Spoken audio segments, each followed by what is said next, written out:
Pues es más o menos como dice Inti.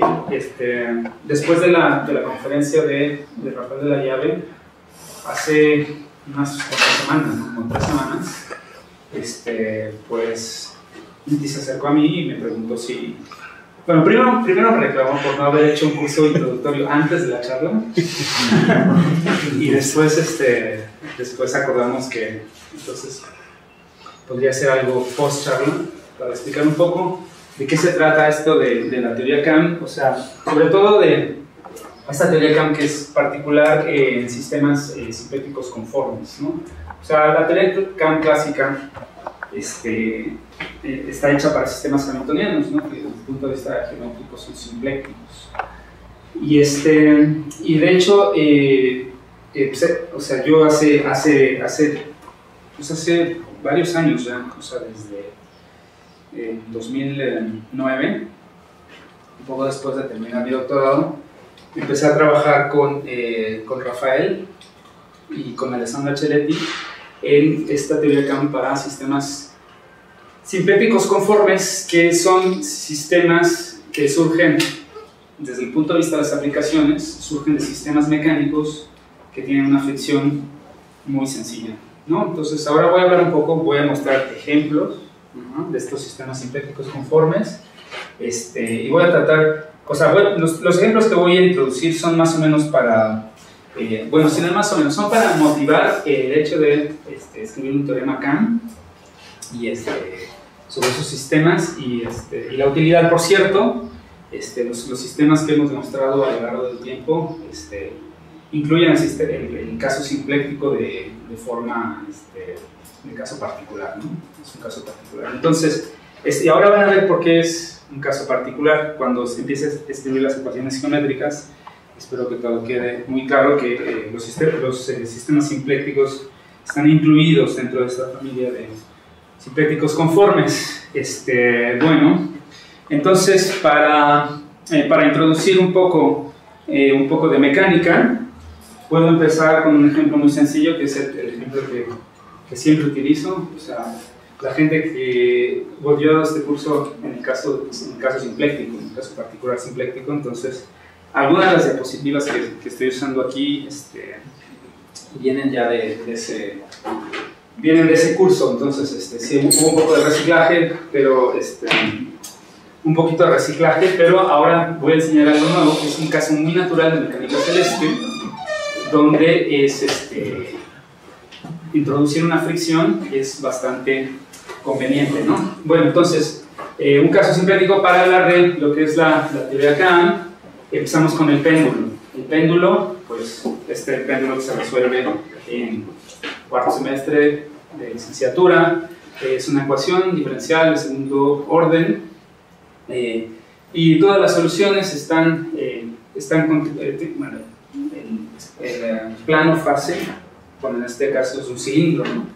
Voy a usar el hecho de que construir cosas en cilindros. Bueno, el plano fase es un cilindro y todas las soluciones están contenidas en las curvas de nivel de hamiltoniano, etc. Entonces tenemos dos tipos de soluciones. En realidad esto no es tan importante. Las soluciones que son círculos que son contractibles a un punto, son soluciones que corresponden al movimiento pendular más o menos vertical. Las soluciones con círculos que no son contractibles en el cilindro, pues corresponden a soluciones donde el péndulo gira de esta forma.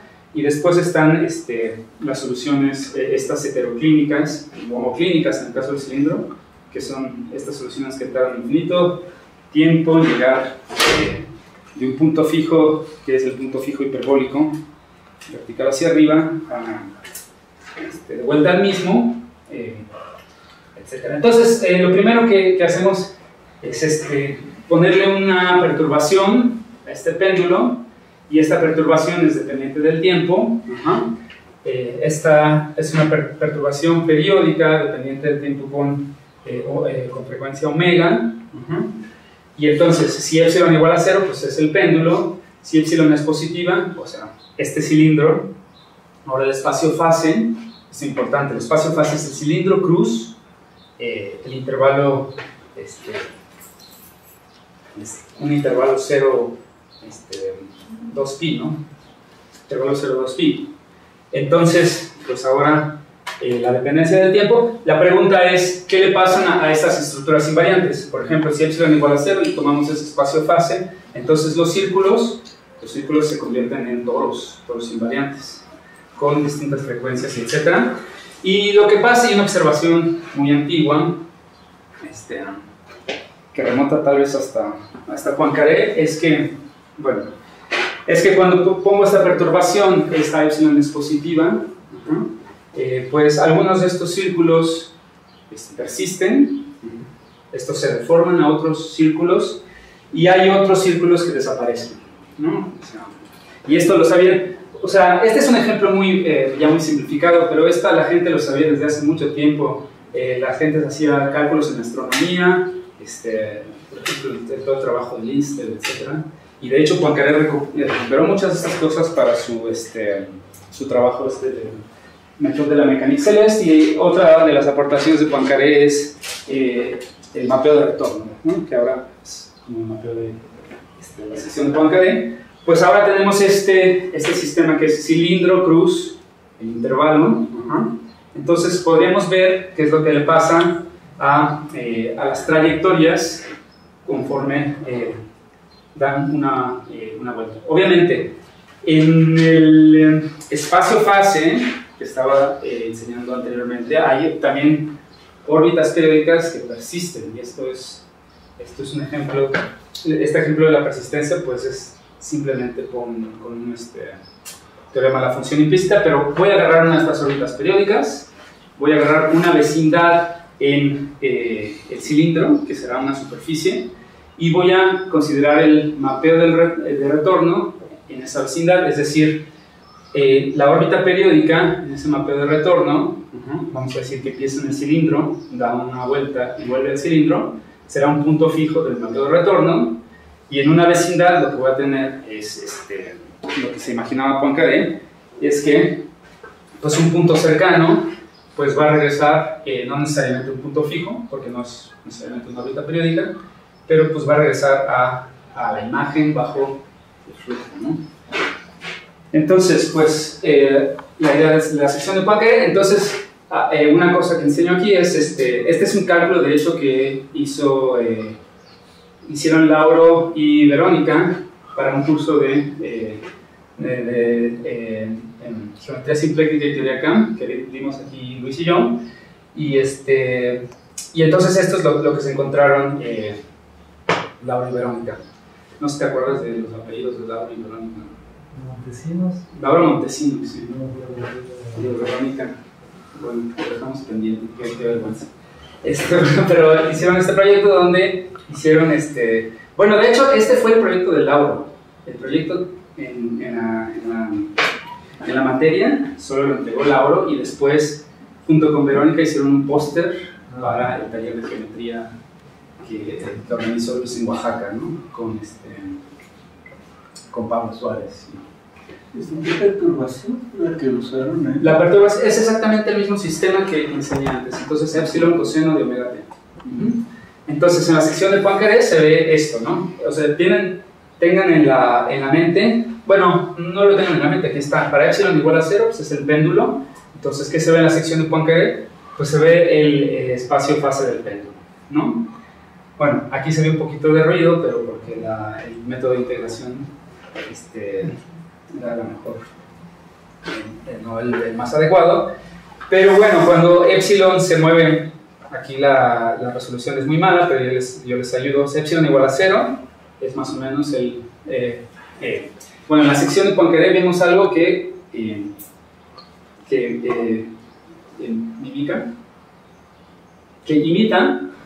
imita el espacio-fase del péndulo. Y cuando epsilon es igual a 0.01, entonces, ¿qué es lo que pasa? Se ve que todos sean círculos invariantes, algunas de estas estructuras empiezan a romper.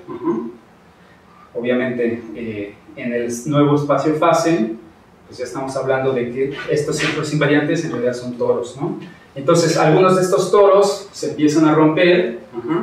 Lo que queda ahí, pues, es tema de muchas otras discusiones, ¿no? Pero parece algo que es como caótico. Y entonces, algunos toros desaparecen, surgen estas regiones caóticas, otros toros permanecen, y el nuevo espacio-fase se ve de esta forma, ¿sí?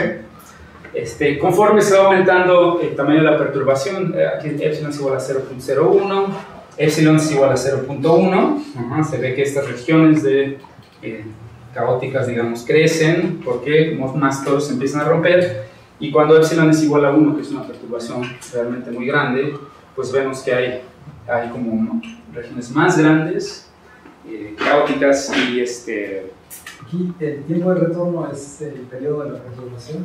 El tiempo de retorno es el periodo de la perturbación. Sí, es el periodo de la perturbación. Sí. Ok, entonces, ¿qué es lo que pasa con estos toros invariantes? Lo que pasa es que, y esto también es algo que mencionó así brevemente Rafael en su charla, es que estos toros invariantes, los toros invariantes que persisten, están relacionados con lo que se llaman funciones cuasiperiódicas. Déjenme explicar con ejemplos qué es una función cuasiperiódica. O sea, obviamente, normalmente aquí primero hablaba de funciones periódicas. Las funciones periódicas son funciones que, después de un periodo, si tienen un número t, digamos, que es el periodo, después del cual pues no quiero decir dinámica, pero la función se repite, ¿no? La función misma, la gráfica de la función se repite. Una función cuasiperiódica, digamos que, ya sé cómo decirlo, una función periódica, déjame revisar. Una función cuasiperiódica es como una función periódica que tiene no solo una frecuencia, sino que tiene dos frecuencias, que aquí llamo omega 1 y omega 2, y encima quiero que estas dos frecuencias sean independientes en los enteros. Es decir, que si tomo dos enteros, K1 por omega 1 más K2 por omega 2, esto nunca está dentro de los enteros, ¿no? Bueno, eso es porque es un ejemplo con dos frecuencias. En realidad, la definición de funciones cuasiperiódicas puede ser con cualquier número de frecuencias, pero la ventaja de hacerlo con dos frecuencias es que, pues es que puedo hacer un montón de dibujitos y explicar cosas. Entonces, quiero que K1 por omega 1 más K2 por omega 2 nunca sea un entero. O sea, en el caso con dos frecuencias, eso es equivalente a que la razón entre omega 1 sobre omega 2 es un número irracional, ¿no? Entonces, pues esa es la definición de la función cuasiperiódica con dos periodos. O sea, obviamente se imaginan la definición con n periodos. O sea, solo tendría una suma aquí. Y se define a partir de los coeficientes de Fourier. Y entonces un ejemplo sería esta función. Esta función que está aquí es una función cuasiperiódica donde estoy agarrando omega 1 es igual a 1 y omega 2 es igual a gamma, donde gamma es raíz de 5 menos 1 sobre 2, que es un número que muchos de ustedes sabrán que me gusta usar todo el tiempo, pero pues ya después a lo mejor discutimos por qué. No, bueno, sí, se lo voy a usar varias veces hoy después. Y voy a enseñarles aquí por qué está buenísimo este número, ¿no? Entonces, lo que pasa es que si estos números fueran dependientes en los reales, es decir, K por omega 1 más K2 por omega 2 fuera algún real, entonces lo que voy a obtener es una función periódica y esta gráfica eventualmente tendría que repetirse, ¿no? O sea, podríamos hablar de que en la computadora en realidad no hay números irracionales, pero permítanme no hablar de eso ahorita. Y supongamos que efectivamente esto es un número irracional. Entonces, ¿qué es lo que va a pasar con la gráfica? Pues la gráfica nunca va a ser periódica, o sea, siempre va a ser distinta a, digamos, la gráfica del primer periodo fundamental. Si agarro un periodo aquí, 0,2pi, por ejemplo, y lo comparo con la gráfica a lo largo de su historia, nunca va a ser exactamente igual, y ahorita eso va a ser claro en un ejemplo más geométrico, pero resulta que el periodo fundamental comparado con la gráfica eventualmente va a parecerse muchísimo, va a parecerse tanto como yo quiera, en términos de la norma que ustedes quieran, o sea, norma del supremo, digamos. Y entonces por eso se llama cuasiperiódica, porque la función, la gráfica de la función no regresa exactamente al lugar de donde empezó, el punto inicial, pero regresa arbitrariamente cerca, ¿ok? Y esa es la relación entre las funciones cuasiperiódicas y los toros invariantes. Aquí está visto de forma más analítica. Entonces, ¿cuál es el truco? El truco es que agarramos nuestra función cuasiperiódica y ahora hacemos un cambio de variables. Voy a decir que omega 1 por t lo voy a llamar teta 1, donde teta 1 es una función, es una variable en el círculo, y omega 2 por t lo voy a llamar teta 2, donde es otra función del círculo. Entonces, con esta definición de función cuasiperiódica, tomo los coeficientes de Fourier y puedo construir una función que va del toro en Rn. Fíjense, aquí puse, en vez de omega 1 puse teta 1 y en vez de omega 2 puse teta 2. Entonces, ¿qué significa esto? Significa que la función cuasiperiódica se vuelve una trayectoria que está sobre la superficie del toro. ¿De qué toro? La imagen de esta función, sí, la imagen de T2, bajo G, ¿no?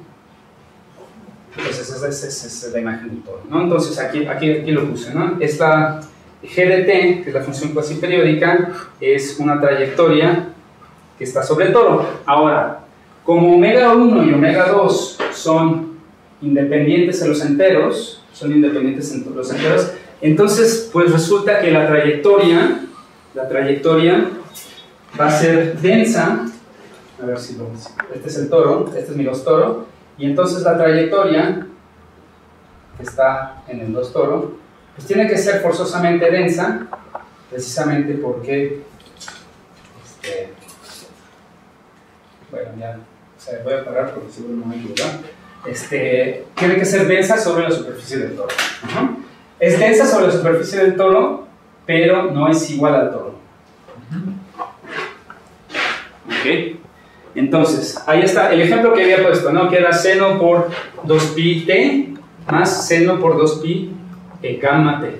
Entonces, cambio omega 1t por teta 1, omega 2t por teta 2, y entonces esta es la superficie de la función g mayúscula, ¿no? Esta es la imagen del toro.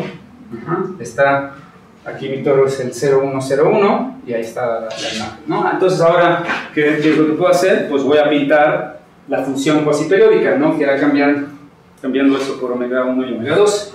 Pues ahí está, es más o menos lo que había tratado de pintar acá. Creo que aquí hice 10 periodos de esta trayectoria, pero se ve que la trayectoria se mueve sobre la superficie del toro, y después como 1 y gamma son independientes en los racionales, pues esto va a llenar densamente el toro. Entonces, esa es la relación entre una función cuasiperiódica y un toro geométricamente, ¿no? Podemos transformar eso en un toro, ¿no?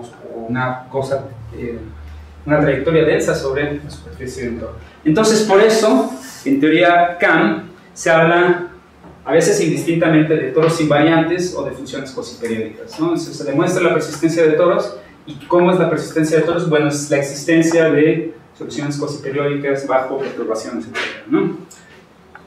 Ok, esto seguramente ya lo dije. Funciones cuasiperiódicas que son soluciones de sistemas dinámicos, entonces van a ser los toros van a corresponder a toros invariantes, ¿no? Porque las soluciones que empiezan sobre la superficie del toro empiezan a seguir una de estas trayectorias, que es una solución, y permanecen siempre sobre el toro. Otra cosa, la cerradura de una órbita cuasiperiódica, pues obviamente es el toro, porque estas cosas son densas. El inverso no siempre es cierto, es decir, un toro invariante no necesariamente contiene una dinámica cuasi periódica, puede tener una dinámica periódica y otras dinámicas más sencillas, pero lo que me interesa para hablar de los teoremas, porque también es la formulación como lo hizo Rafael. O sea, esta función cuasi periódica hace la de un encaje, perdón, metiendo un poco atrás en lo que estaba diciendo, hace la de un encaje del toro de dimensión 2 en Rn. O sea, para que lo que te quede sea también un toro. Bueno, no es exactamente el encaje, ¿no? Porque esta solo es densa. Ok. O sea, no la órbita cuasi periódica, sino la función que definiste como en términos de la órbita cuasi periódica, la hace como de encaje, ya cuando tomas la órbita. Ahora voy a hablar de los encajes. O sea, los encajes contienen las órbitas cuasi periódicas, pero en realidad están parametrizando una familia de órbitas cuasi periódicas, ¿no? Eso es, justo ahora que termine las diapositivas, voy a empezar a hablar de los encajes. ¿Ok? Bueno. Pero para hablar de eso, bueno, sí, a lo mejor esta diapositiva nos ayuda un poco a decidir. Por ejemplo, lo que hice aquí fue agarrar la sección de Poincaré. La sección de Poincaré, en este ejemplo, es este mismo ejemplo, ¿no? La sección de Poincaré que voy a agarrar aquí es un plano. Y un plano, ¿qué voy a pintar? Voy a pintar dos cosas. Primero, la intersección de la gráfica de esta función con el plano, y después la intersección de la trayectoria conforme va avanzando con ese mismo plano, ¿no? La gráfica de la función es azul y la trayectoria son estos puntos verdes. Entonces, pues la dinámica de la trayectoria pues depende de cómo se mueve la función sobre el toro. Entonces a este punto a lo mejor va uno por acá y este punto va por acá, y etcétera. Y a largo plazo lo que voy a ver en esta sección de Poincaré es que la trayectoria verde pues llena densamente esta superficie. Superficie no es una curva, no es una curva azul. Ok, esta curva azul va a tener que ver con el encaje del que vamos a hablar. Y yo creo que me estás preguntando eso porque justamente pues Rafael estuvo hablando en términos de esas cosas, ¿no? Entonces, bueno, un modelo prototípico que ustedes conocen, algunos de ustedes conocen bastante bien aquí, es el mapeo estándar. El mapeo estándar es una cosa que se le ocurrió a Chirikov y a Taylor, independientemente, creo. Sí, de cómo hacer una de estas secciones de Poincaré de forma explícita. Lo que se les ocurrió es hacer perturbaciones a este péndulo, pero que las perturbaciones fueran instantáneas, ¿no? Y periódicas. Entonces, en vez de tener que resolver toda la dinámica a lo largo de este espacio-fase tridimensional, lo que hacían es decir, bueno, vamos a suponer que ahora este péndulo es tal que entre la sección de Poincaré y hasta el retorno, la dinámica es lineal, ¿no? Entonces, es lo que quiere decir aquí. O sea, la dinámica va en una línea recta y es cuando llega la sección de Poincaré, cuando hay una perturbación instantánea. Entonces, pues la ventaja de eso es que da un mapeo explícito, ¿no? Es un mapeo, el mapeo estándar, ¿no? Es este mapeo que está aquí. Este es el mapeo que sale de... Esto haría las veces como de sección de Poincaré. Ahora voy a explicar otra forma de obtener mapeos. Esta haría las veces de sección de Poincaré para ese péndulo muy particular que describí, ¿no? Entonces, este mapeo estándar, el espacio-fase, pues es de esta forma. O sea, tiene muchas cosas que se parecen mucho. O sea, esto se parece mucho al péndulo perturbado, al espacio-fase del péndulo perturbado, aunque no es exactamente lo mismo, ¿no? O sea, también hay un caso integrable, que es por eso que puse esta fórmula aquí. El caso integrable es cuando epsilon es igual a 0, es decir, hay perturbaciones, pero las perturbaciones no tienen nada. Entonces, cuando epsilon es igual a 0, todo el cilindro está foliado por círculos invariantes. Los círculos invariantes pues tienen frecuencias que dependen de esta función, omega. Entonces, y pues será la altura. Entonces, ¿qué tan alto estoy? Pues omega de y me dice que qué número de rotación está en ese círculo invariante. Entonces, pues, puedo arreglar esta función para que haya puntos periódicos y cuasiperiódicos. Entonces, algunos de estos círculos son periódicos, algunos son cuasiperiódicos. Y cuando introduzco la perturbación aquí con epsilon, entonces lo que se observa típicamente es que algunos de estos toros desaparecen, otros toros persisten, y cuando los toros desaparecen, lo que queda detrás son este tipo de toros secundarios. Por ejemplo, este toro que está aquí, o sea, esto es periódico, ¿no? No es periódico, sí.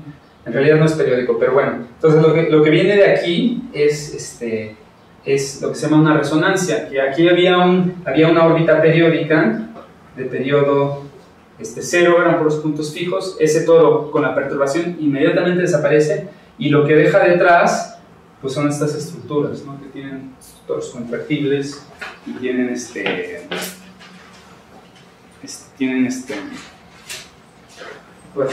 donde los toros también desaparecen, ¿no? Bueno, y parte de eso era la figura que estaba en el póster donde anunciamos el coloquio que dio Rafael, ¿no? Que habíamos, bueno, pero en realidad no voy a hablar mucho de eso. Entonces, pues esto es nada más un juego así numérico en la computadora, nada más. Pongo aquí el mapeo estándar, pongo epsilon igual a 0, y entonces aviento un montón de puntos y veo qué hacen. Pues, ¿qué hacen los puntos? Se mueven todos en esta dirección con números de rotación distintos que tienen que ver con la altura. Por cierto, en este caso, mi función omega es solo la identidad. Omega de y es igual a y. Entonces, pues yo sé que, por ejemplo, aquí en punto 4 hay un círculo invariante con número de rotación punto 4, etc., ¿no? Entonces lo que uno empieza a jugar cuando descubre esas cosas es mover epsilon y otra vez mover epsilon y ver qué le pasa al espacio fase, ¿no? Entonces inmediatamente epsilon igual a 0.01, se ve más o menos igual, pero resulta que hay algunas resonancias, y entonces a ver si hago esto un poco más rápido. Aquí empieza a aparecer esta resonancia que va en vez de este círculo de puntos fijos, y pues se ve como desaparecen las resonancias. Por ejemplo, aquí había un toro con un número de rotación 1/2 que se desaparece inmediatamente, y lo que quedan son resonancias, y las resonancias pues tienen 2 círculos, ¿no? Y el de 1/3 tiene 3 círculos. A ver si se ve. No se ve. Bueno, a lo mejor se ve en la siguiente. Ahí está, ¿no? Estás. Y etcétera. Y el de punto 25 tiene 4 círculos, etcétera, ¿no? En fin. Bueno, entonces, claro, la historia, esto fue muy posterior. Es la historia de Green, ¿no? O sea, después la gente empezó a estudiar el mapeo estándar por sí mismo, porque todo es explícito, ¿no? Bueno, el mapeo estándar es un mugre mapeo, o sea, tiene nada más 2 ecuaciones, y entonces se puede hacer muchos cálculos ahí. Entonces, es un mapeo simpléctico, pues de alguna forma simpléctica. Ahora voy a ir a la geometría después.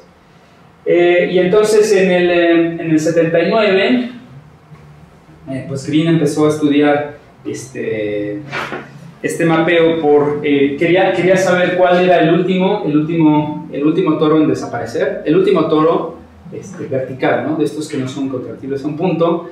Y entonces pues desarrolló un método numérico para estimar cuándo estos toros se rompen. Y lo que descubrió, primero, lo que se dio cuenta Green inmediatamente, bueno, esto ya lo sabían otros, es que el último de los toros no horizontales, ¿no? El último de los toros horizontales que desaparece es el que corresponde al número de rotación raíz de 5 menos 1 sobre 2. Y después, pues Green, así con su genialidad, pues desarrolló un método para decidir en qué valor del parámetro se rompe, y después reportó ese valor del parámetro, que es cercano a 0.97, 0.9716, bueno, ya no me sé más años, ¿no? Bueno, lo que pasa es que ese es el último círculo en desaparecer para valores más grandes del parámetro, como aquí epsilon igual a 1. Entonces ya no hay ya no hay toros horizontales, han desaparecido todos, y entonces lo que pasa es que las partículas que antes se detenían, o sea, los toros son barreras a la dinámica, pues las partículas pueden visitar todo el plano fase o el cilindro fase sin restricciones. Entonces, después de ese valor del parámetro, pues las partículas empiezan a moverse todo a lo vertical, digamos, del cilindro.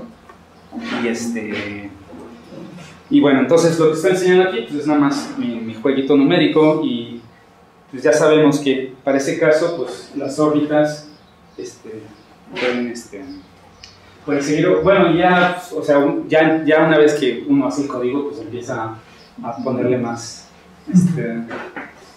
magnitud al épsilon, y entonces se ve que, o sea, ya se habían destruido todos los toros verticales, pero ahora se empiezan a destruir los otros toros que surgieron de resonancias, etc. Entonces lo que pasa al final es que queda un mar de caos, un mar de nada, ¿no?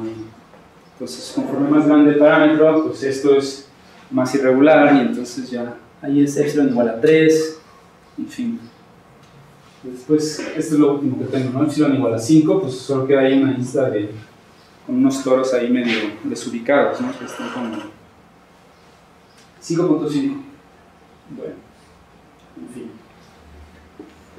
Bueno, ok, estoy haciendo como un salto de atrás hacia adelante. Obviamente, el caso de la persistencia de toros para números irracionales, por ejemplo, podemos pensar, aquí pongo el Standard Map, porque justo acabo de enseñar el caso del Standard Map. En realidad, como va la historia, es que obviamente, desde los astrónomos Linstead habían hecho cálculos a mano sobre series que describían estos toros invariantes, y ellos tenían la intuición de que algunas de estas series podían converger, ¿no? Y esto es lo mismo que recuperó Poincaré en 1890 en el método de la mécanique celeste. Pues Poincaré enseñó las series y dijo, sería raro que todas estas series divergieran, y parece que hay ejemplos de que algunas de estas series convergen. Y a ver, desde 1890, bueno, desde antes, ¿no? Desde Linstead, desde 1890, la primera mitad del siglo XX, pues nadie había entrado de lleno al problema de la convergencia de estas series, hasta que Kolmogorov la historia es muy simpática, porque Kolmogorov llegó a la ICM, el Congreso Internacional de Matemáticos, en el 54, y dio una conferencia plenaria para cerrar la conferencia. Y entonces en la conferencia plenaria básicamente explicó cómo se iba a demostrar que estas series convergen, ¿no? O sea, Kolmogorov dijo eso, pues esto es fácil, lo que hay que hacer es tomar este tipo de números, tomar un método de Newton, y entonces el método de Newton, bueno, las series involucraban problemas de pequeños divisores, de los cuales voy a hablar bastante, por supuesto. Entonces, Kolmogorov dijo, no, los problemas de pequeños divisores se pueden resolver con un método de Newton, con un método de Nash-Moser, y esto va a demostrar la convergencia de las series, ¿no? Y entonces ya se cerró la conferencia internacional de matemáticos, y Kolmogorov se fue a su casa, y ya todo el mundo así muy, muy emocionado, pero después nadie escribió la prueba durante muchos años, y fue hasta el 61 que Arnold escribió escribió el caso escribió la prueba por primera vez para el caso de mapeos simplécticos, y después Moser escribió la prueba más general para casos de diferenciabilidad finita. Y entonces, obviamente, pues está la contribución de Kolmogorov, que dijo qué es lo que había que hacer, y la contribución de Arnold y Moser, que lo hicieron, ¿no? Entonces, por eso se llama teoría Kahn, porque se construyó a partir de tres. Aunque siempre decía Arnold, es el teorema K, porque nunca se pusieron de acuerdo, ni Arnold ni Moser, de quién había hecho la primera demostración, y se murieron queriendo saber quién. Sí, no, sí, esto dio, no, pero no solo ellos, esto dio lugar a infinitos conflictos, ¿no? Todo el mundo tiene su opinión Pero bueno, o sea, creo que el nombre de CAM es bastante aceptable, ¿no? Entonces, bueno, ahora sí, obviamente el trabajo de Kolmogorov, de Arnold y de Moser, bueno, Moser hizo muchas más cosas, o sea, Moser era un buenazo, ¿no? Bueno, eso no es muy polémico, pero bueno, el chiste es que la formulación original del teorema CAM era siempre para sistemas conservativos, ¿no? Entonces, lo que tengo aquí es un sistema conservativo, algunos de ustedes lo conocen, es el modelo de órbita spin, ¿no? El modelo de órbita spin, su formulación es sencilla, se trata de un problema de Kepler, entonces hay un problema de dos cuerpos, podemos reescribir el problema de forma que el cuerpo más masivo esté en el foco de la órbita. La órbita estoy pensando en una órbita kepleriana elíptica, entonces el cuerpo más masivo está en uno de los focos, obviamente, y hay otro cuerpo menos masivo que voy a llamar el satélite, que está moviéndose a lo largo de la órbita, ¿no? Entonces, ¿de dónde viene esto de, bueno, es la parte órbita de órbita spin? Se puse spin, ajá. ¿Cuál es la parte del spin? Pues resulta que este modelo se construye a partir de imaginarse que el cuerpo menos masivo, a la vez que está sobre la órbita kepleriana, también se le permite girar con respecto a un eje que es perpendicular al plano del eclíptico. Entonces, este S pues, se va moviendo sobre la órbita y a la vez va girando. ¿Ok? Bueno, estos ya se imaginarán, esto se hace con un modelo de cuerpo rígido, ¿no? O sea, está ahí el cuerpo rígido está girando y entonces el cuerpo rígido depende de la atracción de Hamilton.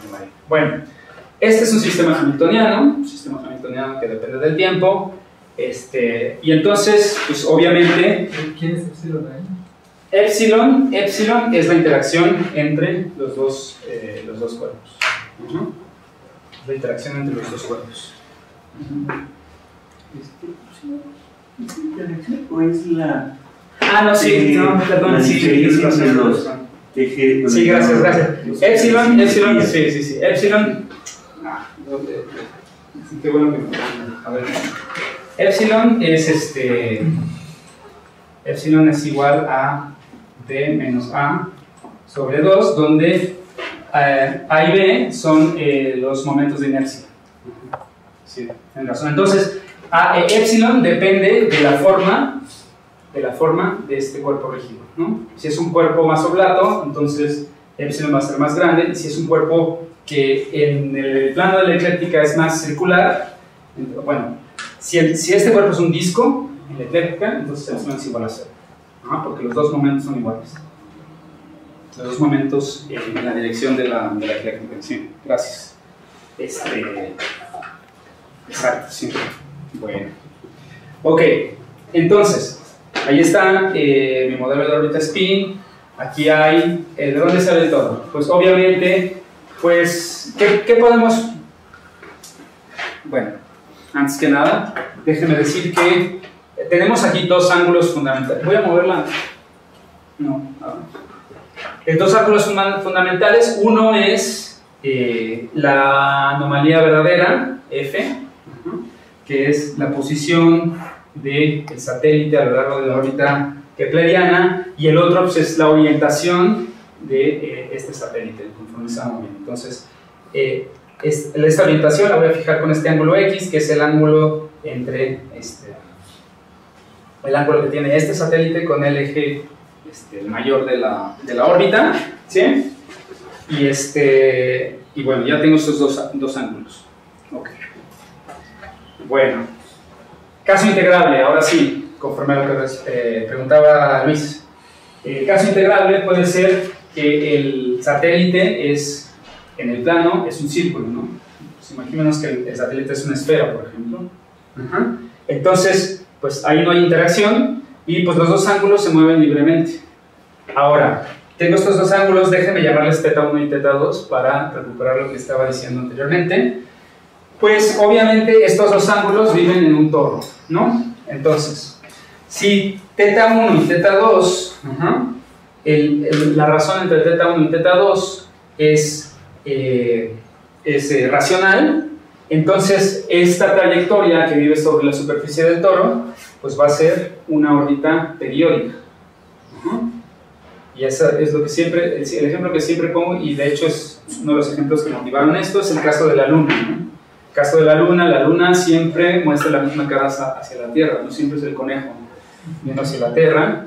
Eso quiere decir que en el caso de la Luna, bueno, aquí hay algo más en el caso de la Luna que viene en la siguiente diapositiva, pero en el caso de la Luna lo que tendría yo es que omega es igual a 1, omega 1 entre omega 2 es igual a 1, entonces esta es una órbita periódica, es una órbita periódica,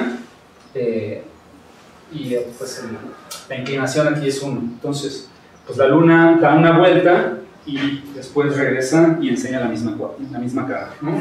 O sea, el caso de Mercurio pues es 3 medios, ¿no? Entonces da, se me olvida si da 3 vueltas alrededor del Sol cuando da 2 vueltas alrededor de su eje o al revés. Pero obviamente pues resulta que, y ahora lo voy a enseñar, que pues también hay casos donde omega 1, no, θ1 y θ2, bueno, sí, omega 1 y omega 2 para fines prácticos, omega 1 y omega 2, la razón es un número irracional. Entonces, un número irracional, pues vamos a ver una órbita densa ahí sobre la superficie del toro. Entonces, ¿qué quiere decir eso? Pues quiere decir que hay un planeta que está girando a tal razón que si le tomamos una foto siempre, por ejemplo, le tomamos una foto siempre que pase por este punto, entonces da una vuelta y cuando vuelve a este punto tiene que enseñar otra cara, ¿no? Porque no es periódico. Si da otra vuelta, pues tiene que enseñar otra cara distinta. Y entonces, si nos pasamos toda la edad del universo tomándole fotos, nunca vamos a ver exactamente la misma cara, porque pues, nunca regresa exactamente al mismo lugar. O sea, vamos a ver muchas veces, y hay una distribución de cómo se muestran las caras, vamos a ver muchas veces que la cara es casi exactamente la misma que la que tomamos el primer día, pero nunca es exactamente la misma, ¿no? Entonces, esa es una órbita cuasi periódica. Es una órbita cuasi periódica. ¿Ok? Entonces, bueno, este es el mismo cálculo que enseñaba para el péndulo con perturbación, y lo hizo Miguel Ángel Cadena, que pensé que a lo mejor iba a venir y de última hora puse esta imagen de su tesis de licenciatura. Lo malo es que mi resolución es muy chafa, ¿no? Entonces, pues es el mismo razonamiento. Entonces, lo que hizo Miguel Ángel fue hacer un método de Euler simpléctico para volver, obviamente es un hamiltoniano dependiente del tiempo, y lo que hizo fue graficar la sección de Poincaré cuando epsilon es igual bueno, aquí epsilon es muy pequeña, no me acuerdo de los valores, pero después cuando se va incrementando epsilon, pues ¿qué es lo que pasa? Que aparecen estas resonancias, ¿no? Las resonancias arriba y abajo. Y después cuando epsilon se aumenta, pues algunos de los toros empiezan a romper, aparecen las resonancias en vez de los toros, y pues cuando epsilon es muy grande, pues también hay como este mar de caos. Entonces, todo eso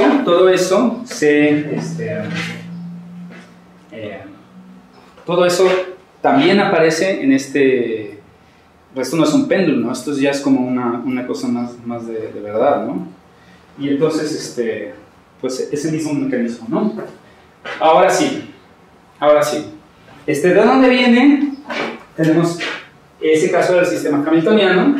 Ahora lo que hacemos es tomar en cuenta las fuerzas de torque de marea, ¿no?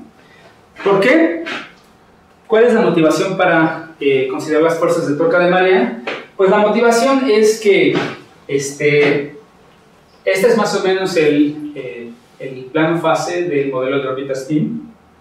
Eso quiere decir que al ser un sistema hamiltoniano, pues sabemos que los sistemas hamiltonianos no tienen atractores, ¿no? Sin embargo, en el sistema solar y en las observaciones astronómicas, lo que se observa es que muchos planetas están en atractores. Por ejemplo, la Luna está en una órbita con pendiente 1, ¿no? 1 a 1, ¿no? Mercurio está en esta órbita que había dicho 3 a 2. Y pues ya, o sea, hay muchos ejemplos y no me voy a acordar ahorita de todos. Pero el chiste es que es muy poco probable que en un sistema así, hamiltoniano, se atrapen esas dinámicas tan frecuentemente. Entonces lo que empezaron a hacer las personas fue introducir estos efectos disipativos. ¿De dónde vienen los efectos disipativos? Pues lo que se imaginaron primero Pearl y ¿cómo se llama? Wisdom. Es que lo que pasa es que hay un efecto disipativo que viene del hecho de que hay una fuerza de atracción entre, por ejemplo, supongamos que esta es la Tierra y la Luna, para simplificar mi vida un poco. Supongamos que esta es la Tierra y esta es la Luna. Entonces, cuando la Luna tiene, va a girar, digamos, la Luna va a girar. O sea, yo no entiendo mucho de planetología o de elasticidad, pero bueno, la Luna va a girar. Entonces cuando la Luna va a girar, gira un poco y se deforma.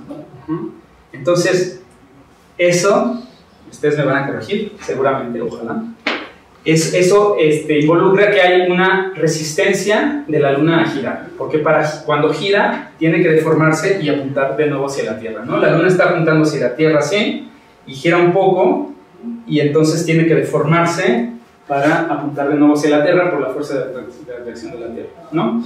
Entonces, pues obviamente la gente tenía modelos muy complicados de elasticidad que fueron así simplificando masivamente hasta que llegaron a esta fuerza de torque de marea. La fuerza de torque de marea es proporcional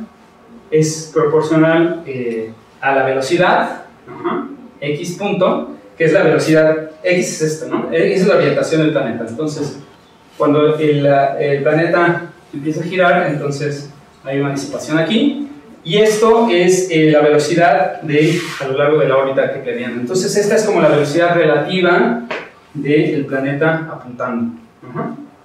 Entonces, esta es la fuerza de disipación. Ok, lo que resulta es que este no es un sistema hamiltoniano, este es un sistema hamiltoniano con una fricción que es proporcional a la velocidad. Ahí está. Perdona. Sí. Es que tengo trabajo para entender el tamaño del espacio de fases. O sea, x es una variable. Sí. Entonces, como tienes una ecuación de segundo orden, ahí tienes, bueno, y x se mueve en un círculo, entonces tienes un cilindro con x y x punto. Sí. Y luego tienes f, ¿no? Que también... Tengo f que es homotópica a t. F es como el tiempo. ¿Sí? Porque f es la anomalía verdadera. Entonces f es, digamos, o sea, pues podemos pensar que f es la posición a lo largo de esta órbita, ¿no? Entonces, lo que tenemos aquí es como un círculo cruz r cruz otro círculo. Un círculo cruz r cruz otro círculo. Sí, aunque este podría ser, si es una órbita kepleriana, ya f no es exactamente el tiempo, sino... Sí, bueno, f depende de la excentricidad, ¿no? F satisface las ecuaciones de Kepler. Entonces, cuando la excentricidad, esta órbita es un círculo, entonces F es igual al tiempo. Cuando la excentricidad es pequeña, pues F es una perturbación de identidad. Porque mayor se supone que ahí se está considerando que la órbita kepleriana no se modifica. Siempre se mueve sobre su órbita kepleriana. Sí, los parámetros, sí, que la excentricidad está dada. Una vez estamos la excentricidad, F está dada también. Y es solamente la orientación que tiene el planeta, sí. El ángulo que está variando, ¿no? Sí. Bueno, ahí está. Sí, en principio R y F dependen de T. R y F dependen del tiempo, sí, porque R es el radio, ¿no? Entonces el radio también es periódico, ¿no? O sea, el radio aquí vale algo y cuando regresa ahí mismo, pues vale lo mismo. Y F pues también va dando vueltas, ¿no? Entonces, Ok, bueno, aquí intenté hacer como un juego con los colores y la verdad es que no quedó muy bien. Esto debería ser, bueno, lo que quiero hacer es, quiero obtener el análogo, bueno, voy a obtener el análogo del mapeo estándar y el mapeo estándar disipativo a partir de ese modelo. ¿Cómo se hace? Pues se toma en cuenta una resonancia P sobre 2, hay una órbita periódica de orden P sobre 2, y entonces alrededor de esa órbita periódica se puede expandir esta ecuación. Se puede expandir esta ecuación. Esas expansiones ya estaban hechas, las tomé del libro de Alessandra Celetti. Y a partir de eso obtenemos esta ecuación. Pues lo que obtenemos es la ecuación del péndulo con una disipación, ¿no? Y la disipación es esta disipación de acá. Que no es solamente péndulo con disipación, porque el péndulo con disipación sabemos que eventualmente llega al punto fijo vertical hacia abajo, pero como este péndulo tiene el ángulo que está como empujándolo, pues esto no va a caer al punto fijo, ¿no? Es más como una ecuación tipo Duffy, ¿no? Sí, que la disipación es positiva. Sí, porque sí, es como tipo Duffy, porque tiene este término que saca y este término que como que reintegra. Sí. Entonces, y por cierto, toda esta derivación, pues también es, o sea, si pongo esto igual a 0, pues tengo un caso hamiltoniano. Pero no importa, o sea, si yo tuviera este péndulo y quisiera obtener el mapeo estándar a partir de ese péndulo conservativo, lo único que tengo que hacer es un método de Euler simpléctico o cualquier integrador simpléctico, pero pues el método de Euler es explícito, entonces la gente usa mucho el método de Euler. Entonces, si esto no estuviera aquí, entonces hago el método de Euler y lo que obtengo es un mapeo estándar. Cuando pongo este término disipativo, obtengo un mapeo disipativo, ¿no? Entonces aquí lo llamo mapeo simpléctico conforme, que es o sea, a lo llamamos, creo que en realidad fue Alessandra la que empezó a llamar a este mapeo estándar disipativo. No sé si ya antes la gente lo bueno, o sea, en realidad no es tampoco inventar el agua tibia, ¿no? Porque, o sea, pues es nada más una versión con más parámetros del mapeo estándar, ¿no? Entonces, ese es el mapeo. Entonces, ¿cuál es la moraleja? Pues pues un mapeo conservativo o no, dependiendo de los valores de los parámetros. Lambda es el jacobiano del mapeo. Si lambda es igual a 1, entonces es un mapeo que conserva área, es un mapeo simpléctico. Bueno, mu igual a 0, porque esta mu viene de la fuerza resistiva, por ejemplo, del ángulo, ¿no? La velocidad del ángulo, etc. Entonces, si lambda es igual a 1 y mu es igual a 0, ahí está el mapeo estándar. Si lambda está entre 0 y 1, es un mapeo disipativo. Si alguien se aventura lambda mayor que 1, pues también es un mapeo, y es un mapeo que expande, ¿no? Expansivo. Bueno, creo que esta es mi última diapositiva. Después queda más o menos bien, porque así podemos tomar un descanso y después sigo en el pizarrón. Bueno, ahora sí miro el caso integral, así volviendo al pasado. Epsilon igual a 0, entonces, bueno, ya a lo mejor el modelo de órbita spin quedó bastante lejos, ¿no? Pero bueno, epsilon igual a 0, siempre puedo decir epsilon igual a 0.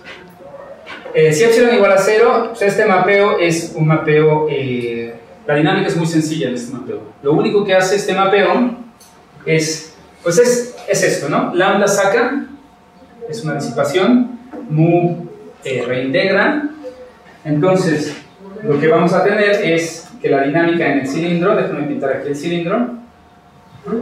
Entonces, vamos a tener mágicamente, hay un círculo invariante, un solo círculo invariante, que es este de aquí.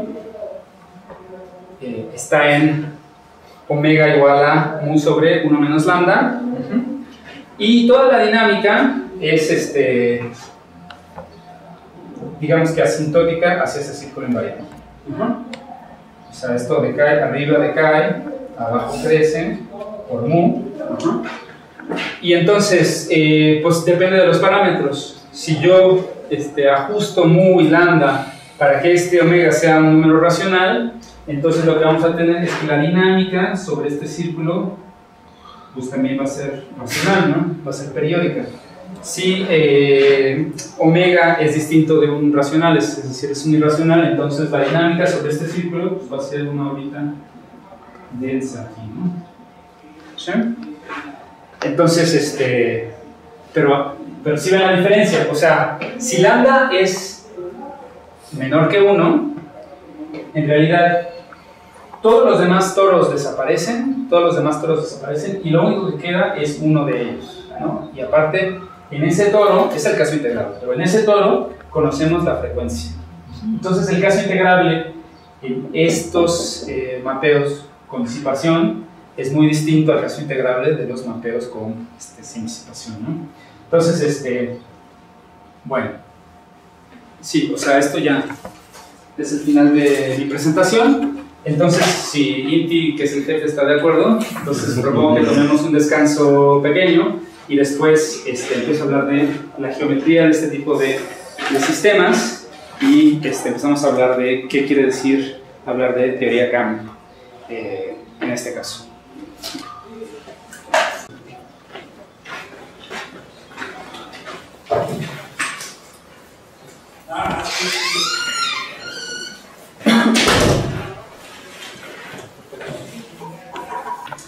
O sea, pensando en este curso,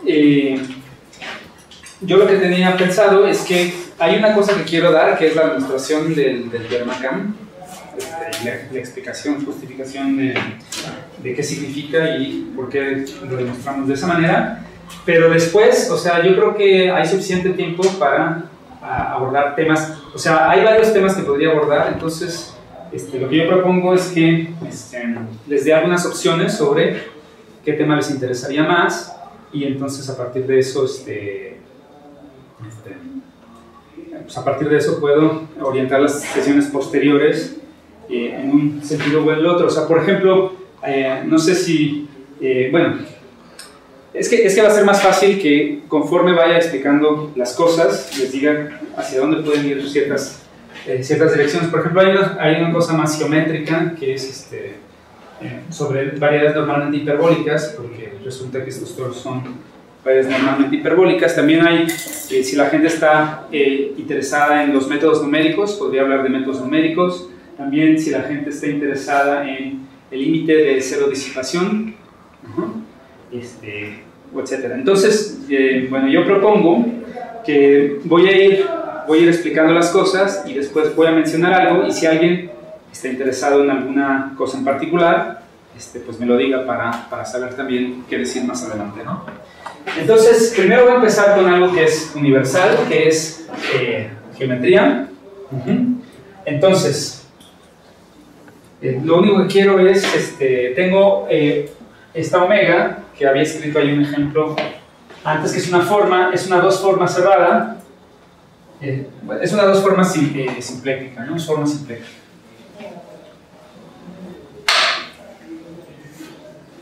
Forma simpléctica, es decir, que quiero que sea bilineal, quiero que sea alternante, quiero que sea no degenerada, obviamente, y en mi caso particular voy a pedirle también que sea cerrada. ¿Ok?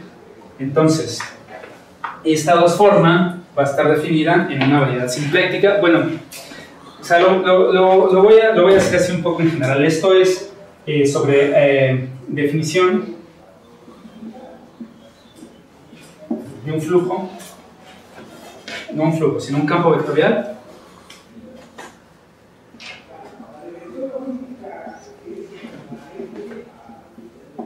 en simpléctico conforme.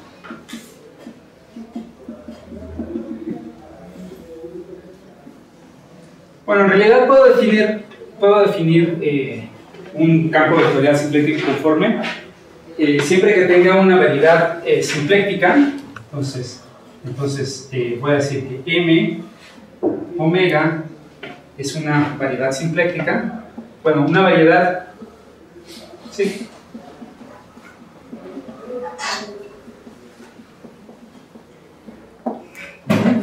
una variedad de dimensión 2n con esta forma simpléctica, que es no degenerada, alternante, etcétera, etcétera.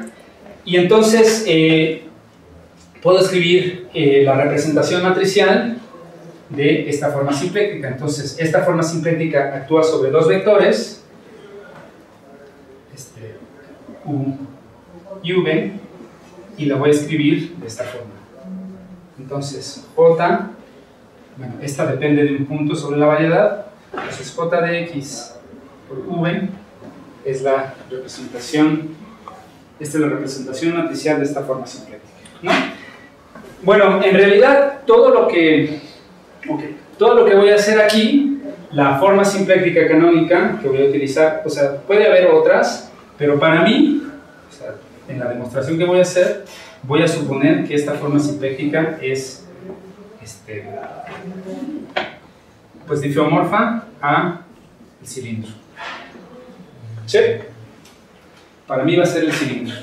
Entonces, el campo vectorial, bueno, vamos a decir aquí como definición, un campo vectorial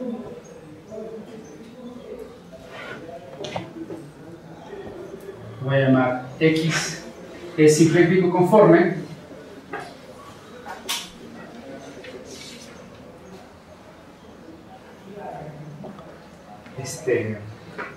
si existe una función, si existe una función, bueno, voy a decir función y ahorita que Luis me pregunte, entonces discutimos si es función o no. Entonces, una función que va pues del cilindro plus R a R, tal que, entonces tengo esto, ¿no? Tengo que la derivada del I en la dirección, bueno, la derivada del I de la forma simpléctica en la dirección del campo vectorial es igual a eta por la forma simpléctica. ¿Sí? Y por eso se llama simpléctico conforme. O sea, para la gente que viene de sistemas hamiltonianos sabe que la derivada del I en la dirección de X de la forma simpléctica en el caso hamiltoniano es igual a 0. Entonces esto es como una generalización donde permito que esta eta sea no necesariamente igual a 0, ¿no? También voy a definir otra cosa y obviamente voy a llegar a que las dos cosas son dos instancias de lo mismo. Entonces la segunda definición es sobre un mapeo simpléctico conforme, como el mapeo estándar disipativo del que estaba hablando. Entonces un mapeo es simpléctico conforme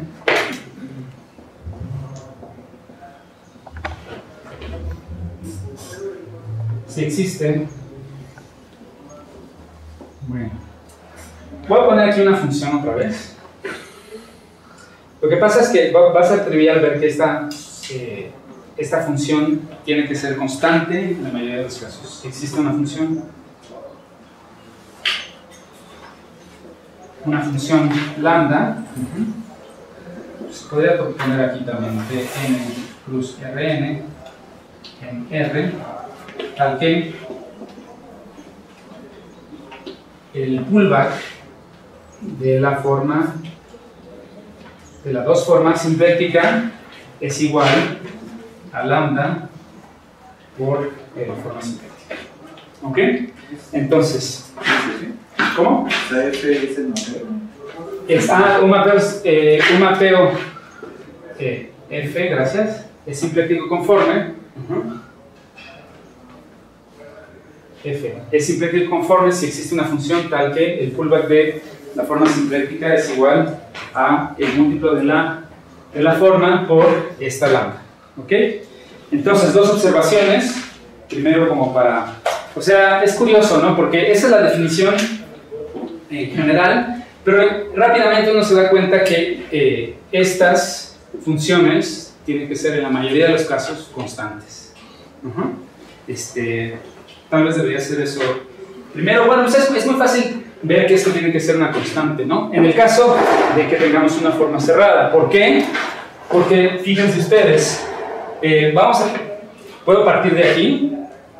Puedo partir de aquí y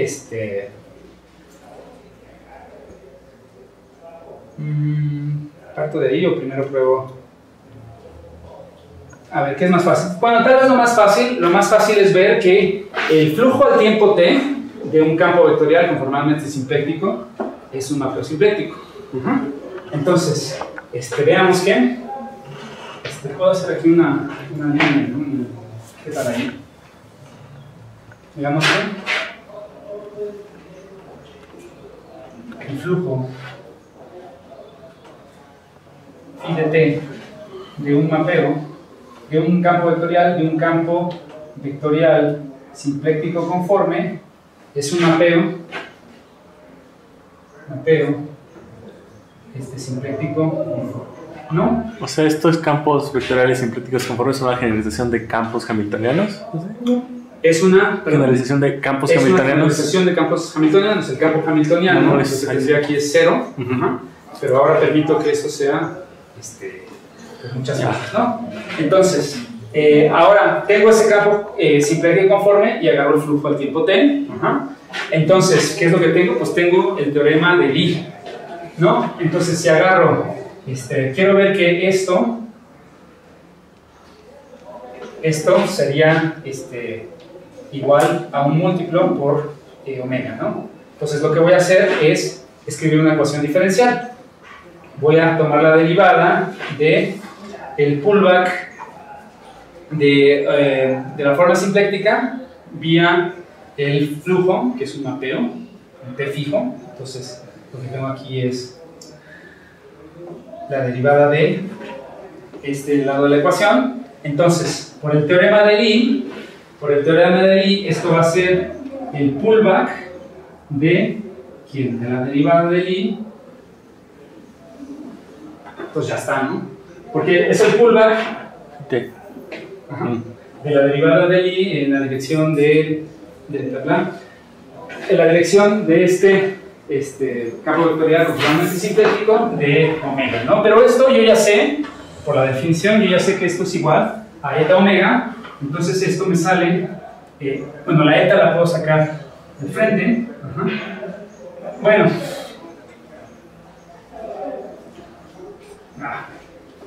déjenme sacarla al frente de t omega. Entonces, ¿qué es lo que va a suceder? Pues que tengo que la ecuación diferencial de t de phi de t eta omega es igual a eta de phi de t eta omega, ¿no? Y aparte sé que en t igual a 0, esto es igual a la identidad. Con lo cual, la solución a esta ecuación diferencial es que phi de el pullback de omega es igual a e a la eta t. ¿Sí?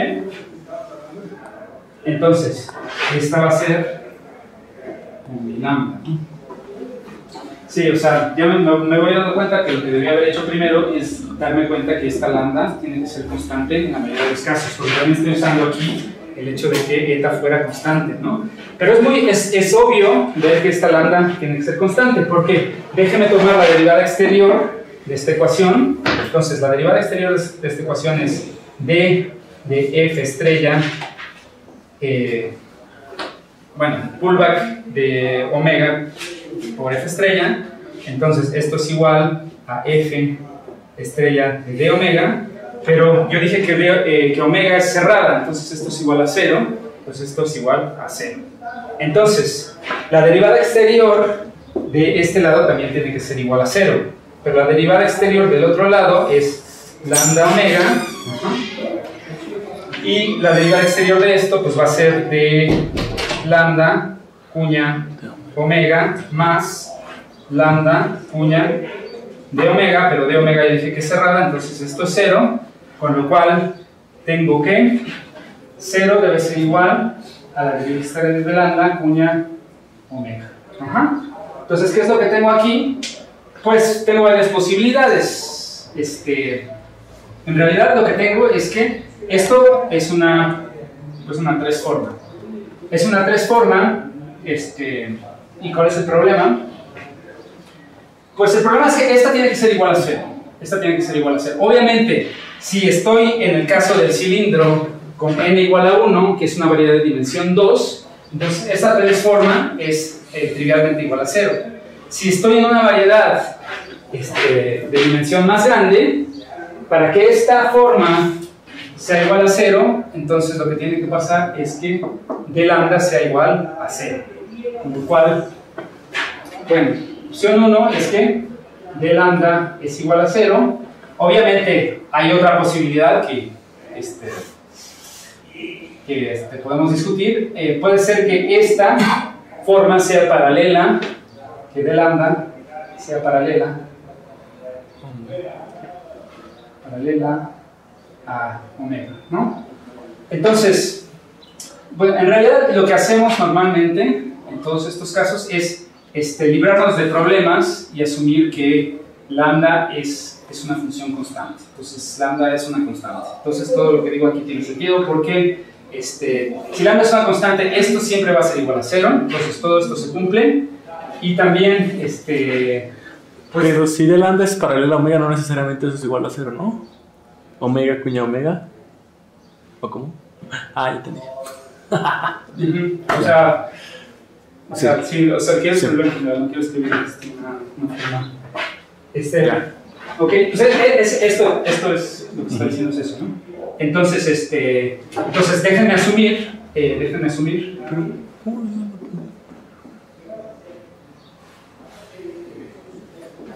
que lambda es igual a una constante.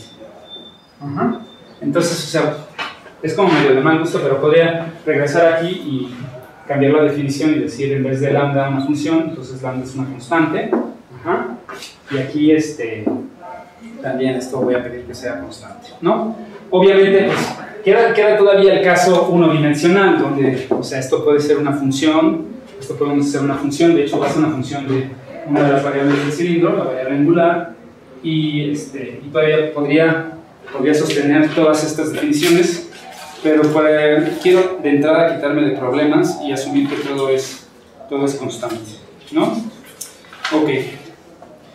Bueno, entonces empezamos, ya tenemos la definición de un mapeo simpléctico conforme y según yo tenemos también un ejemplo. Entonces ejemplo, después voy a usar este ejemplo, pues el mapeo estándar disipativo.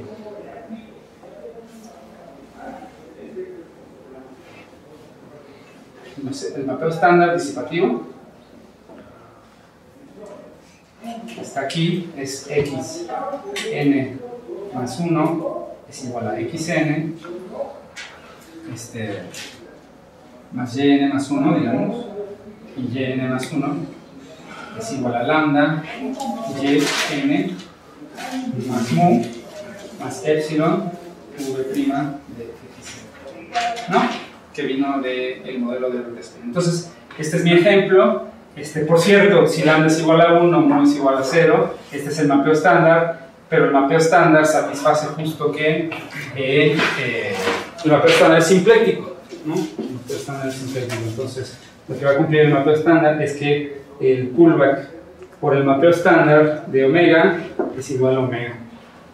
Conserva el área en el cilindro, y etc., ¿no? Entonces, ¿qué es lo que va a hacer? Que es la pregunta que me hacían justo antes. Entonces, ¿qué quiere decir? Por ejemplo, en este mapeo, que es un mapeo del cilindro, es mapeo del cilindro, vamos a poner así el cilindro, plus R, ya que V' es una función periódica, ¿no? Va de T en R, periódica.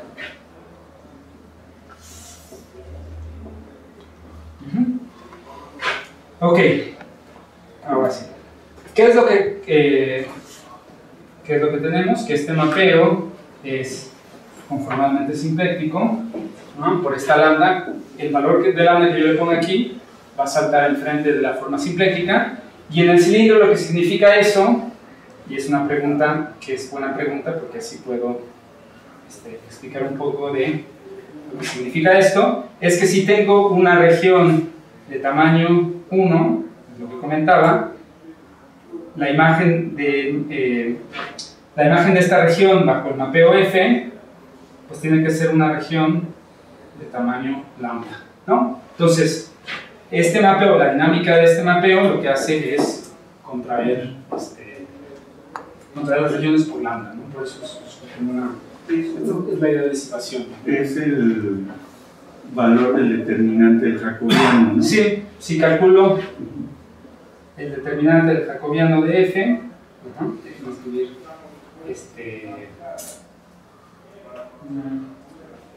de hecho a este déjenme llamarle F mayúscula. No, sí está bien así, minúscula, no es solo un ejemplo. Este le voy a llamar F minúscula y le voy a llamar a esta familia por mu. Obviamente, una vez que hemos fijado lambda, no queremos mover lambda porque lambda tiene que ver con la definición. Pero una vez que calculo el jacobiano de F, el determinante, este va a ser igual a lambda. Y bueno, de hecho, es una cuenta muy sencilla. La mu tiene que ser tal que el promedio de la función, o sea que la imagen de un círculo no se vaya ni para arriba ni para abajo. Bueno, o no tiene nada que ver. Tú estás pensando en el flujo vertical. Sí, tiene que ver con el flujo vertical. Pero en este caso queremos flujo vertical precisamente porque si no hay flujo vertical, lo único que tenemos es la disipación y entonces la disipación nos va a llevar al cero. Entonces, la disipación empuja hacia abajo, esta mu está poniendo flujo vertical hacia arriba y entonces lo que tenemos esperanza de tener con este mapeo, ajustando lambda y mu, bueno, lambda está dada, pero ajustando mu, es que vamos a tener un círculo hacia arriba. O sea, el atractor el círculo que atrae va a quedar en la altura mu. Sí, bueno, no va a ser exactamente la altura mu, o sea, va a tener que ver también con el... Pero sí, o sea, digamos que el promedio del círculo va a estar en un... Ahí lo que estoy expresando son las iteraciones del mapeo estándar, ¿no? No es el mapeo estándar, sí, o sea, el mapeo es una sola función, sino esas son las iteraciones. Sí, son las iteraciones, o sea, lo podría escribir de esta otra forma. Vamos a ver si lo escribo así, a ver si está más claro.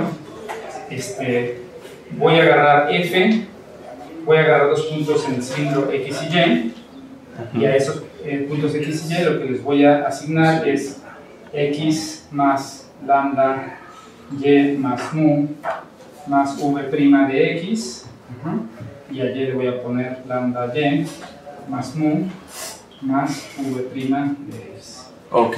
¿Sí? Esta es la función explícita. ¿Y entonces quién es la derivada? Pues la derivada de f de mu, xy, pues debe ser esta matriz, ¿no? Esta matriz que va a ser aquí 1 más v' de x, aquí es lambda, aquí es v' de x y aquí es lambda, ¿no? Es la derivada. Seguramente David ve esto y suena bastante, ¿no? La derivada. Entonces, pues el determinante de eso es claramente igual a lambda. Entonces quiere decir que esta función pues contrae las arcas, ¿no? Ahora sí, supongamos que quiero ver, volviendo a la pregunta de Arturo, quiero buscar círculos invariantes de esa función. Ahora, déjenme empezar con la filosofía de la parametrización. Entonces,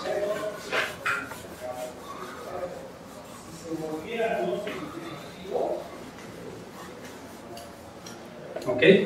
¿Qué tiene que ver esto con toros invariantes? Pues es algo que se parece a la sección de Poincaré de un o al flujo, sí, es la sección de Poincaré de un mapeo de un campo vectorial conformalmente sincrético. Entonces la idea de buscar círculos invariantes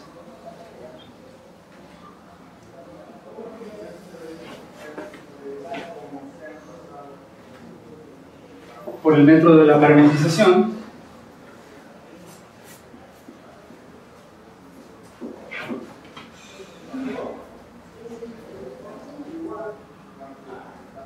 es buscar justamente, en vez de buscar el círculo, lo que vamos a buscar es buscar o encontrarnos, encontrar una función K, encontrar una función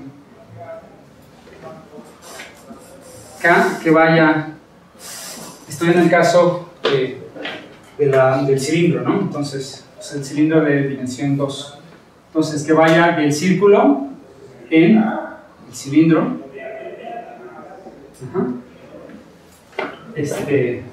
Es decir, que sea, bueno, no sé, que sea invariante.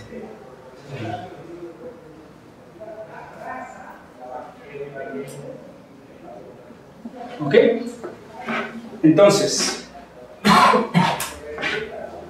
esto quiere decir, déjenme pintar el círculo en esta representación aquí. El círculo en esta representación aquí. Entonces lo que hace K, ahora sí, es que va a encajar este círculo, va a encajar este círculo en el cilindro, ¿no? Entonces aquí tengo el cilindro, y esta función K me lleva a este círculo ideal en un círculo ahí. ¿Ok? Entonces, esta K es lo que hace. Cualquiera de estas Ks, lo que hacen es llevar el círculo y lo meten ahí. O sea, lo pueden llevar de muchas formas. O sea, lo podría llevar así, también lo podría llevar de esta otra forma. Esto, de hecho, déjenme ponerlo aquí explícitamente. Este caso, por el momento no me va a interesar. Solo me interesa en uno de los casos, que es cuando lambda es igual a 1, en el caso simpléctico, donde hay círculos de este estilo. Pero después de ver la definición de conformalmente simpléctico, ustedes se darán cuenta que si lambda es un número distinto de 1, por ejemplo, si lambda es un número entre 0 y 1, entonces estos círculos no pueden ser invariantes. Porque si fuera invariante, fíjense ustedes que puedo considerar la región que está contenida dentro del círculo, iterarla, y entonces lo que me dice la condición de simplicidad conforme es que este círculo tendría que contraerse, ¿no? Entonces este no puede ser un círculo invariante si el sistema si lambda es distinto de 1. Entonces estos son los círculos que van a ser interesantes en general en este caso, ¿no? ¿Ok? Entonces, ¿qué es lo que quiere decir la condición de invarianza? Pues la condición de invarianza es lo siguiente.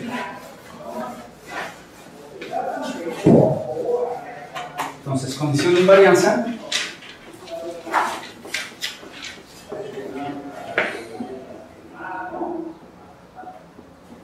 ok, voy a escribir la condición de invarianza aquí y después voy a explicar más o menos qué es lo que todo esto quiere decir y por qué tiene que ver con la dinámica. Entonces, primero tomamos un número, voy a decir, por lo pronto real, fijo, y entonces un círculo va a ser invariante con dinámica omega si se satisface lo siguiente, f de mu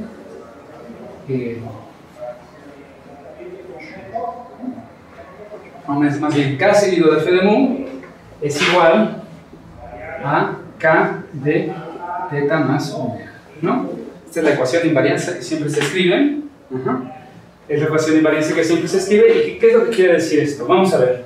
K ya dijimos que es una función periódica. Algo que me faltó decir aquí, déjenme decirlo ahora, es que es una función periódica de esta manera. Teta, si tomo K en teta más 1, entonces esta tiene que ser igual a K de teta más moverse a un periodo en la variable angular, 1,0. ¿Okay? Bueno, entonces, lo que voy a hacer para explicar esta condición de invarianza es hacer varias copias del cilindro aquí. Imaginarme que esta es la imagen de K. Pues es la imagen de K, al ser periódica, pues también puedo... sí, más o menos. O sea, imagínense que es periódica, entonces es periódica, ¿no? Es periódica. ¿Ok? Entonces, ¿qué es lo que dice esta ecuación de invarianza? Teta es la variable que parametriza el círculo. Bueno, o sea, la teta, entre más vueltas va dando teta, pues va recorriendo esa gráfica, ¿no? Entonces, lo que dice aquí es que hay un punto, para una teta dada, hay un punto aquí, que llamo K de teta, y hay otro punto acá. Bueno, es que, o sea, si hago más, bueno, vamos a ver, voy a llamar K de teta más omega, que quiere decir que estoy recorriendo el valor del parámetro por omega, ¿no? Si lo recorro por 2 omega, entonces lo que voy a tener es aquí K de teta más 2 omega, que corresponderá a otro punto por acá, y etcétera, etcétera, ¿no? Entonces, lo que me dice la ecuación de invarianza es que la imagen de este punto K de teta bajo F debe coincidir con, este es F de mu, esa debe coincidir con este punto K de teta más omega. ¿Okay? Entonces, F mu a K de teta. Sí, por eso la llamamos ecuación de invarianza. Bueno, sí, por eso la llama la gente la ecuación de invarianza, porque lo que dice es que la dinámica de este mapeo F, por ejemplo, por decir algo, la dinámica de este mapeo estándar, F, debe coincidir con la dinámica sobre el círculo invariante. ¿Sí? O sea, para los que fueron a la plática de Rafael, lo que dibujaba Rafael era algo de este estilo. O sea, conviene hacer un poco de referencia a eso, ¿no? Entonces, dibujaba aquí esta función K, y acá lo que dibujaba era un toro así como medio...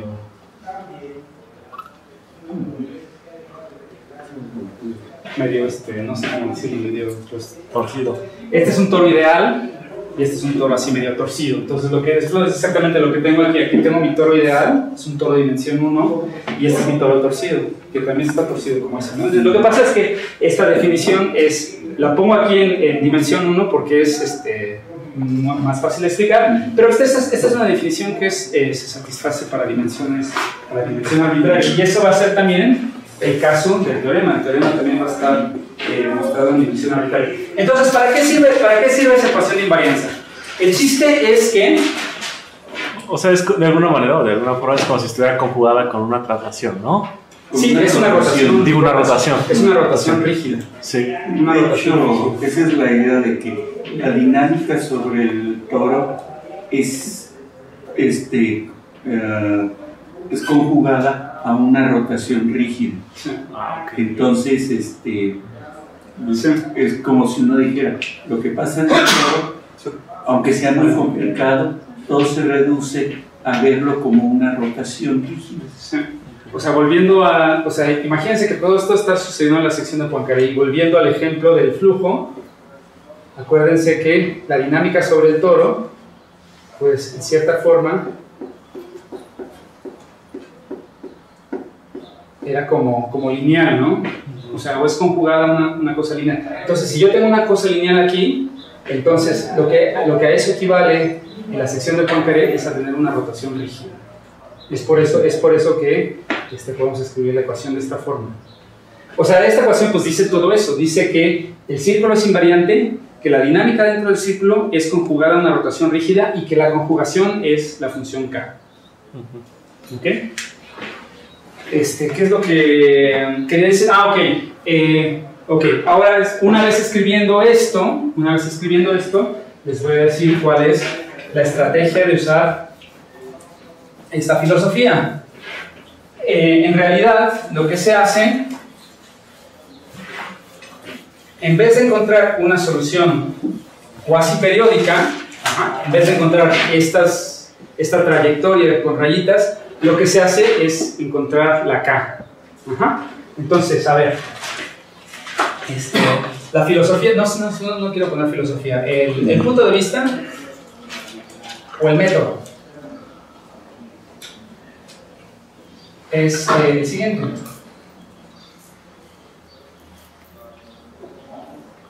Vamos a buscar soluciones, y aquí es donde mu, k de la ecuación de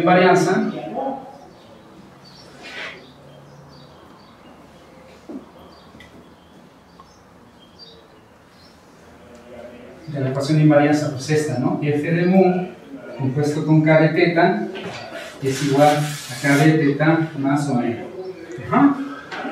Donde obviamente las incógnitas ahora son esta K, que es la gráfica del toro invariante, y en este caso por tener sistemas conformalmente sincréticos, y ya vimos que necesitamos el parámetro, este parámetro mu de corrimiento, pues también esta va a ser una de las incógnitas, ¿no? Aquí el valor de está fijo a la omega del caso integral. No es tan sencillo. No es tan sencillo. Por ejemplo, en el caso de macro estándar, miren, es que pinté aquí el macro estándar, se me olvidaron aquí las epsilon y ahora lo necesito y no lo tengo. Por ejemplo, en el caso de macro estándar, tenemos vamos a tener omega que está fijo, epsilon, vamos a decir que mu depende de epsilon en este caso. Mu va a ser una curva que se mueve con respecto a epsilon, ¿sí? Para una epsilon voy a tener una mu que tiene dinámica igual a omega sobre el círculo invariante, ¿sí? Entonces esta es solo una familia de toros donde todos estos toros tienen número de rotación omega, y esos toros existen en una curva de valores del mundo. Eso es eso. Ok, bueno. Entonces, ¿cómo vamos a resolver esta ecuación? Esta es una ecuación funcional.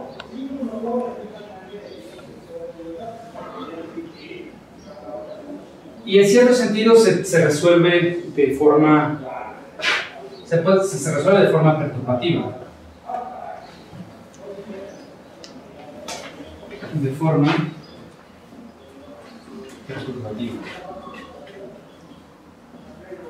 En realidad lo que se hace es resolver la ecuación funcional a través de un método de Newton. Ok. Bueno, para resolver esta ecuación funcional, lo primero que nos vamos a dar cuenta es que para tener esta conjugación de esta forma a rotación rígida, lo que necesitamos es que omega, y queda un poco claro cuando hago este tipo de dibujos, necesitamos que omega sea un número irracional, y aparte, para hacer la prueba vamos a necesitar que omega sea un número racional que sea difícil de aproximar por números racionales, y esta es una de las cosas que tal vez son, bueno, para mí fue más difíciles de entender bien cuando empecé a aprender teoría CAM. Entonces vamos a verlo así un poco poco a poco. Entonces, para resolver en las ecuaciones que vamos a obtener,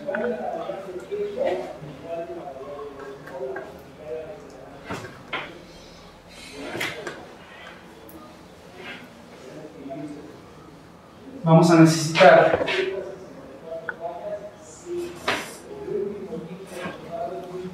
que omega sea un número irracional,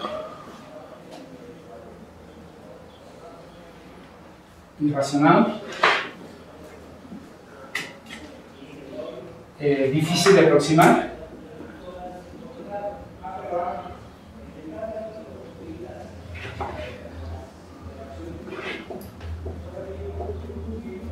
por racionales. ¿Ok? Esto en la literatura de teoría CAM, no en la literatura de teoría de números, por cierto, se llama número diofántico. Y la definición es la siguiente. Entonces, sea omega un número irracional, ¿cómo decirlo? Q menos R menos Q,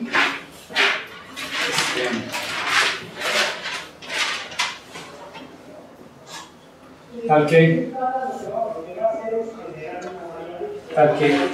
omega por K menos N es mayor o igual que nu K menos tau. Esto para toda K en los enteros, y excepto el 0, perdón, excepto el 0, y para toda N en los naturales, ¿no? Entonces, sea omega tal que se satisface esta desigualdad, decimos que omega es un número diofántico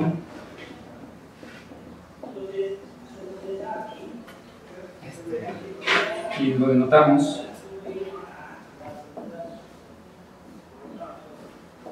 por omega, es un número diofántico de orden no. Tau ahí es positivo. Tau ahí es un número positivo, de hecho es un entero mayor o igual que 1. ¿Qué pasó? Sí, es un número positivo, o sea, bueno, sí, o sea, lo que está escribiendo aquí es que omega por K menos N es mayor o igual que nu sobre K a la tau. ¿Sí? Ok. ¿Por qué? Porque, bueno, esto viene de teoría de números, ¿no? O sea, ¿por qué necesitamos este tipo de cuantificadores? Bueno, yo digo que esto quiere decir, si omega es un número irracional que satisface esta desigualdad, eso quiere decir que es difícil aproximar a omega por números racionales. En el caso unidimensional, esto es bastante explícito. ¿Por qué? En el caso unidimensional, esto es equivalente a lo siguiente, ¿no? Entonces, una dimensión, esto es equivalente a que voy a dividir por K, entonces omega menos N sobre K es mayor o igual que nu sobre K a la tau más 1. ¿Sí? Dividí toda la ecuación sobre K.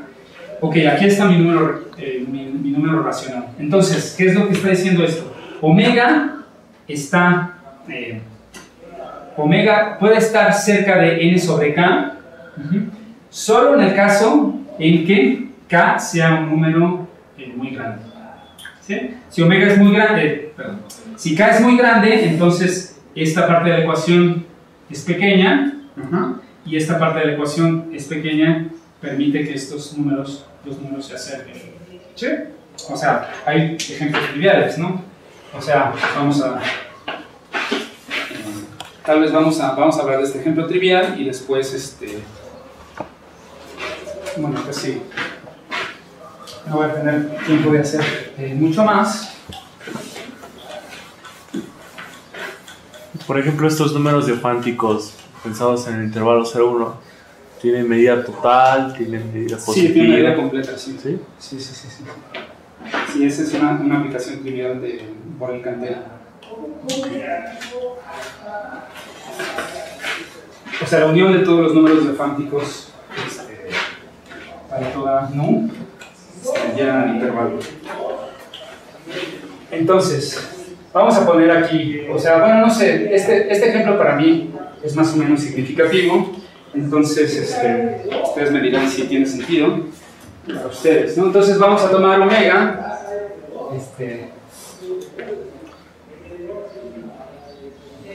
bueno, tampoco quiero decir, no voy a decir quién es nu porque no es importante, pero voy a decir que tau es igual a 1, ¿no? Tau es igual a 1 y voy a tomar K igual a 100.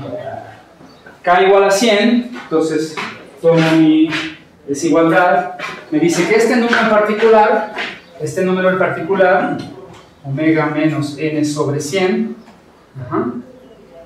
es mayor o igual que, pues nu, que no dije quién era nu, pero nu sobre valor absoluto de 100 al cuadrado. ¿Ok? Entonces, ¿qué quiere decir esto? Que si esta es la recta real, este es mi número omega, ahora me voy a fijar en una malla. Esto es para toda n natural. De hecho, puede ser para toda n los enteros, ¿no?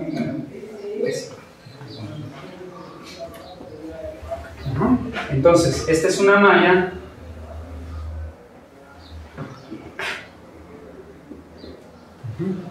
de los n's. Esta es n, esta es n más 1 entre 100 sobre 100. Entonces, ¿qué me dice esta desigualdad? ¿Cuál es la distancia más pequeña? En mi dibujito, la distancia más pequeña, si lo pongo de otro color, la distancia más pequeña es esta, ¿no? Pues esta distancia debe ser mayor o igual que el orden de 10 a la menos 4. ¿Sí? Ahora, si tomo otro k, si tomo k, este k es 10 a la 2, y si tomo k 10 a la 4, entonces la malla se va a cortar, pero yo sé que los números racionales no se van a acercar a más de 10 a la menos 2, ¿no? Perdón, no, pues 10 a la... Digo, 10. Sí, ya. Sí, ya estamos de acuerdo. Estaba pensando una cosa, tenía otra y diciendo una tercera, ¿no? Bueno. Ok, bueno, pues no sé, o sea, eso supongo que ese ejemplo es Perdón, en la definición, ¿dónde? Sí, ¿por qué ponemos dimensión? ¿Por qué ponemos esta igualdad cuando la dimensión es 1? O sea, arriba no veo en dónde. No, yo estoy diciendo que en dimensión 1 puedo dividir. Lo que pasa es que sí, es que estoy pensando en otra cosa. Aquí todo está en dimensión 1. Lo que pasa es que esta definición también es válida cuando tengo vectores.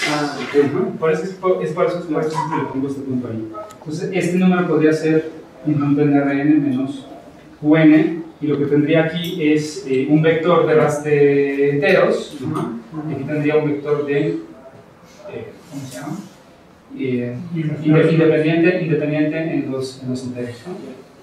Entonces obviamente esto es distinto de 0 porque n es un número natural, pero esto tiene que ser mayor que 1 sobre k a la tabla. ¿Ok? Bueno, entonces yo creo que voy a parar aquí. Lo único que quería ver es un resultado que corresponde al Liouville, que dice básicamente que todos los números irracionales que satisfacen polinomios de grado j con coeficientes en los enteros, entonces son de este tipo de números diafánticos con ciertos valores de las constantes. Entonces voy a hacer eso la próxima sesión, que será la sesión del viernes, y vamos a ver que con estos números irracionales vamos a poder resolver ecuaciones de homología, que son ecuaciones que se parecen a esta ecuación de aquí. Entonces, pues haremos eso el viernes, ¿no? Viernes venimos a las 4, ¿verdad? El viernes es este mismo horario en este mismo lugar.